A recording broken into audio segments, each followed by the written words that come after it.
Jeune homme, je crois lire un chagrin sur votre visage. Je l'ai lu dès que vous êtes entré et c'est pour cela que je me suis tout de suite adressé à vous. Car en vous communiquant l'histoire de ma vie, je ne veux nullement m'exhiber au pilori devant ces oisives desquelles du reste je suis connu, mais c'est que je cherche un homme sensible et instruit. Sachez donc que mon épouse a été élevée dans un institut départemental pour jeunes filles nobles, et qu'à sa sortie lors de la distribution des prix, elle a dansé avec le châle devant le gouverneur et d'autres personnages et qu'elle a reçu une médaille d'or et un bulletin élogieux pour cela. Une médaille. La médaille, on l'a vendue il y a déjà longtemps. Le bulletin élogieux se trouve dans son coffre et dernièrement, elle l'a encore montré à la logeuse. Quoiqu'elle ait des disputes continuelles avec celle-ci, elle avait eu envie de parler avec n'importe qui des jours heureux du passé. Et je ne la désapprouve nullement, car c'est tout ce qui lui reste de ses souvenirs et tout le reste est tombé en poussière. Oui, c'est une dame emportée, fière, inflexible. Elle lave le plancher elle-même et mange du pain noir, mais elle ne supporte pas qu'on lui manque de respect. Quand je l'ai épousée, elle était veuve avec 3 enfants plus petits les uns que les autres. En première noces, elle avait épousé un officier d'infanterie, par amour. Elle avait fui avec lui la maison paternelle. Elle l'aimait passionnément, mais il se laissa aller au jeu, échoua sur le banc des accusés et mourut peu après. Il la battait vers la fin. Quoiqu'elle ne lui ait pas pardonné ce que je sais avec certitude d'après des documents, des larmes lui viennent aux yeux lorsqu'elle se souvient de lui et me le cite en exemple, et j'en suis content, car ainsi au moins en imagination peut-elle se représenter ces jours heureux d'autrefois. Il l'avait laissée avec 3 petits-enfants dans sa province écartée et sauvage. Je me trouvais aussi dans une misère si désespérée que même moi qui ai vécu tant d'aventures, je ne saurais la décrire. Tous les siens l'ont refusée. Et puis, elle est orgueilleuse, trop orgueilleuse. Et c'est alors, monsieur, c'est alors que moi, veuf aussi, avec une fille de 14 ans de ma première femme, je lui ai offert mon appui car je ne pouvais plus voir cette douleur. Vous pouvez juger de son malheur au fait que cette femme instruite et bien élevée consentit à m'épouser. Eh bien, elle m'a épousée. Elle sanglota, elle se tordit les bras, mais elle m'épousa, car elle ne savait plus où aller. Comprenez-vous, monsieur, comprenez-vous ce que cela veut dire, ne pas savoir où aller? Non, cela vous ne le comprenez pas encore. Toute l'année, j'ai rempli pieusement et saintement mes obligations, et je n'ai pas touché à ça.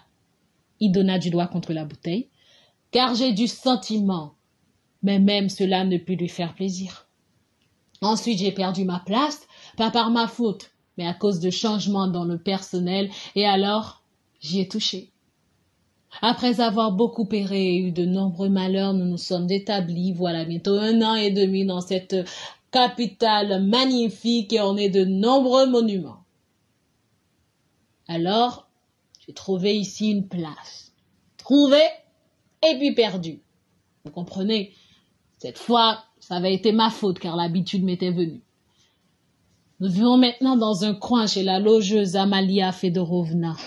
Et pourquoi nous y vivons et avec quel argent nous payons, cela, je ne le sais pas. En entre-temps, ma fille du premier lit avait grandi, et ce qu'elle a souffert, ma fille, de sa marâtre en grandissant, je n'en dirai rien. Car quoique Katarina Ivanovna soit pleine de sentiments généreux, c'est une dame emportée, nerveuse, et elle a une façon de vous brusquer. Oui, après tout, pourquoi se souvenir de tout cela? Et maintenant, je m'adresse à vous, monsieur, moi, personnellement, avec une question privée. Combien, selon vous, peut gagner une jeune fille pauvre et honnête pour un travail honnête? Elle ne gagnerait pas 15 kopecks par jour, monsieur, si elle est honnête et sans talent particulier, même si elle travaillait sans prendre le temps de souffler. Et encore le conseiller civil Klopstock, Ivan Ivanovitch, vous en avez entendu parler? Non seulement refusa jusqu'ici de lui payer la façon d'une demi-douzaine de chemises en toile hollandaise, mais il l'a chassée, offensée, il a tapé des pieds et l'a traité de nom inconvenant sous prétexte que le col n'était pas sur mesure et qu'il était mal cousu. Les gosses affamés. Et Katrina Ivanovna qui marche dans la chambre en se tordant les bras. « Ah, tu vis chez nous, toi, une bouche inutile, tu manges, tu bois et tu profites de la chaleur. » Et que boit-elle? Que mange-t-elle quand les gosses eux-mêmes n'ont pas vu une croûte de pain depuis 3 jours? Et moi, j'étais couchée, alors. Eh bien quoi? J'étais couchée, un peu éméchée, et j'entends ma Sonia qui dit qu'elle est si douce, avec une petite voix humble, des cheveux blonds et une petite figure toute pâle et amaigrie. Elle dit « Est-ce que vraiment, Katrina Ivanovna, vraiment je dois me résoudre à cela ?» « Eh bien quoi ?» répond Katrina Ivanovna en raillant. « Gardez quoi? En voilà un trésor !» Mais n'accusez pas, monsieur, n'accusez pas. Cela n'a pas été dit de sang-froid, mais à cause de l'agitation de la maladie, des sanglots des enfants affamés. Et puis cela a été dit dans le but d'insulter, non pas littéralement, car tel est le caractère de Katrina Ivanovna. Et quand les gosses commencent à hurler, même de faim, elle cogne de suite.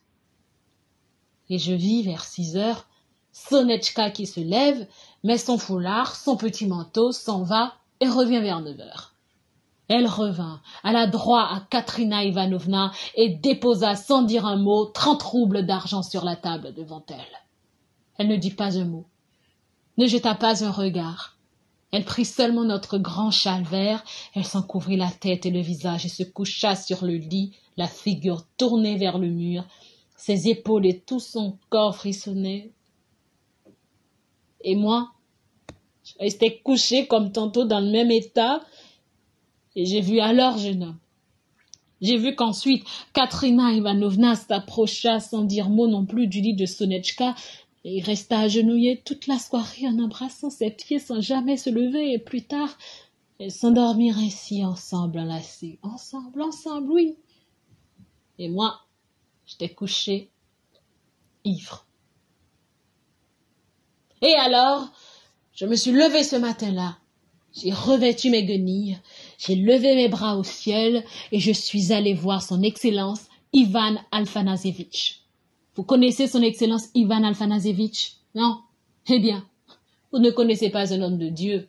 C'est de la cire devant la face du Seigneur. Ils font comme de la cire. Il a même laissé tomber une larme lorsqu'il eut bien voulu tout écouter. Eh bien, Marmeladov, dit-il, une fois déjà tu as trompé mon attente, je te reprends sur ma propre responsabilité. Souviens-toi donc, tu peux aller. J'ai baisé la poussière de ses pieds en pensée, car il ne m'aurait pas permis de le faire effectivement, étant un dignitaire aux convictions nouvelles d'homme d'État cultivé. Je rentrai chez moi, et quand je déclarai que j'avais une place, et que je recevrais un traitement, mon Dieu, que s'est-il passé alors? Cela, monsieur, cela s'est passé il y a 5 semaines, oui. Dès qu'elles ont appris la nouvelle, Katrina Ivanovna et Sonetchka, mon Dieu, ce fut comme si les portes du ciel s'étaient ouvertes pour moi. Il m'arrivait naguère de rester couchée comme une brute, et ce n'était que querelle. Et maintenant, elles marchent sur la pointe des pieds, elles font taire les enfants. Semyon Zakharovitch s'est fatigué à son bureau, chut, il se repose. Elles me donnent du café avant mon départ. Elles me font bouillir de la crème de lait. Elles ont commencé à me procurer de la vraie crème de lait, vous entendez? Comment ont-elles réussi à réunir 11 roubles 50 kopecks pour un uniforme convenable? Ça, je ne le comprends pas. Quand il y a 6 jours, j'ai rapporté en totalité mon premier traitement, 23 roubles 40 kopecks. Elle m'appela son loup chéri. Tu es mon petit loup chéri. Et nous étions seuls, vous comprenez. Suis-je donc de beau garçon, dites-moi. Et qu'est-ce que je représente comme mari? Eh bien, il lui a fallu me pincer la joue. Mon petit loup chéri. Monsieur, oh monsieur, pour vous peut-être comme pour les autres, tout cela n'est qu'un amusement, et sans doute je vous ennuie par le stupide récit de ces misérables détails de ma vie privée. Mais pour moi ce n'est pas un amusement, car je suis capable d'éprouver tous ces sentiments. Et durant toute cette céleste journée de ma vie, et durant cette soirée, je me suis laissé bercer par mon imagination ailée. Comment j'allais arranger tout cela? Comment j'habillerais les gosses? Comment ma femme serait tranquille et comment je sauverais mon unique fille de son déshonneur et la ferais rentrer au sein de sa famille? Et beaucoup, beaucoup d'autres choses encore. C'était excusable, monsieur. Eh bien, monsieur. Eh bien, le lendemain même, après tous ces rêves, vers le soir, par une fraude maligne, comme un larron de la nuit, j'ai rallié à Katrina Ivanovna les clés de son coffre, j'ai pris ce qui restait du traitement. Je ne sais plus combien, et voilà, regardez-moi tous. Depuis 5 jours, je n'ai plus remis les pieds chez moi. Tout le monde me cherche. C'en est fini avec le bureau. Tout est fini. Et aujourd'hui, voilà. J'ai été chez Sonia demander de l'argent pour boire. Cette bouteille-ci, c'est avec son argent qu'elle a été achetée. 30 kopecks qu'elle m'a donné de ses propres mains. Tout ce qu'il y avait, les derniers, je l'ai bien vu. Elle n'a rien dit. Elle m'a seulement regardé silencieusement. Ainsi là-bas, pas sur la terre, les gens sont pleins, pleurés, et on ne leur fait pas de reproches. Et c'est plus douloureux quand on ne vous fait pas de reproches.